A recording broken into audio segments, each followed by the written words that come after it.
उत्तर प्रदेश को लेकर भी बात करेंगे क्योंकि ममता बनर्जी तो ये 26 की लड़ाई और दिल्ली पर चढ़ाई की बात यहां पर कर रहे हैं, लेकिन सवाल अब इसी को लेकर उत्तर प्रदेश में भी जो घमासान मचा हुआ है।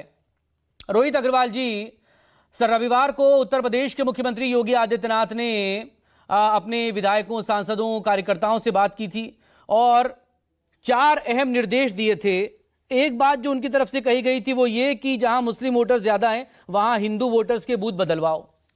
ऐसी नौबत क्यों आएगी? जो जहां है वहीं रहे, वहीं वोट दे, उसी बूथ पर दे। एसआईआर हो रहा है ना।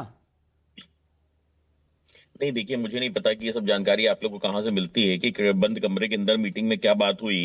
ये सिर्फ नैरेटिव सेट करने का तरीका है। असल में क्या है, विपक्ष डरा हुआ है। बिहार के चुनाव के बाद इनको समझ में आ गया है कि अब हमको जनता पसंद करती नहीं है, जनता हमको वोट देती नहीं है और मुद्दा विहीन हो गया है। तो ये वोट पोलराइजेशन करने के लिए हिंदू मुस्लिम करना चाहते हैं। ये पहले भी हिंदू मुस्लिम करके देख चुके हैं, पर आज मुस्लिम एनडीए के ऊपर विश्वास कर चुका है और मुस्लिम एनडीए को वोट देने के लिए तैयार है। परंतु विपक्ष पूरी तरीके से हिंदू मुस्लिम करके ये जो कोशिश कर रहा है कि वो कुछ वोट पाता रहे ताकि कम से कम वो लुप्त ना हो जाए, क्योंकि विपक्ष की स्थिति बहुत गंभीर हो चुकी है उत्तर प्रदेश के अंदर। आप देखिए जिस तरीके से कांग्रेस तो यहाँ पे लगभग समाप्त है और समाजवादी पार्टी की भी स्थितियां गंभीर दिन पर दिन होती आ रही है, क्योंकि ये जातिवाद राजनीति करना चाहते हैं। इनको अपराधियों में अच्छा, एसआईआर को लेकर टेंशन तो है ना सभी में, इसलिए लगातार यूपी में डिमांड भी की जा रही है। अगर 3 से लेकर 4 करोड़ फॉर्म अभी तक पहुंचे नहीं है मौजूदा वोटर लिस्ट के लिहाज से, तो इसका मतलब तारीख और आगे बढ़ाई जाएगी।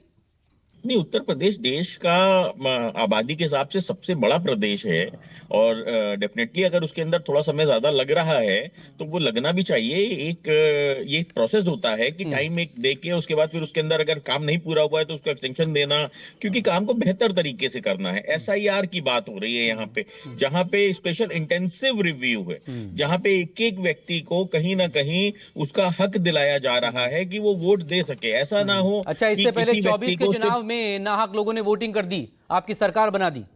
नहीं, अब देखिए ना, अगर चुनाव आयोग कह रहा है कि 2,91,00,000 लोगों के नाम कट रहे हैं, तो वो 2,91,00,000 तो 24 के वोट चुनाव में तो उन्होंने वोट दिया ही है। तो वो कौन लोग हैं? आप खुद सोचिए कि ये कितना गंभीर मुद्दा है कि 2,91,00,000 फर्जी वोटर उत्तर प्रदेश के अंदर चुनाव आयोग को अभी तक मिल चुके हैं। अच्छा। और जो कि जिसका दोबारा रिव्यू करने के लिए 15 दिन बढ़ाया गया है कि 2,91,00,000 में से कुछ डेटा सही निकल पाएगा या नहीं निकल पाएगा। भाई अगर कितना भी आप निकाल लोगे तो 50% निकाल लोगे। तो आप खुद सोचिए कि अगर जिस प्रदेश के अंदर 1.5 करोड़ फर्जी वोटर हो तो वहां पे क्या भारतीयों की चुनी हुई सरकार हो सकती है? जनता की चुनी हुई सरकार हो सकती है? तो ये 24 से पहले, ये इस एसआईआर से पहले जितने भी चुनाव हुए हैं, खासतौर पर पिछले 1-2 साल के चुनाव, उससे क्या खारिज मान लिए जाए?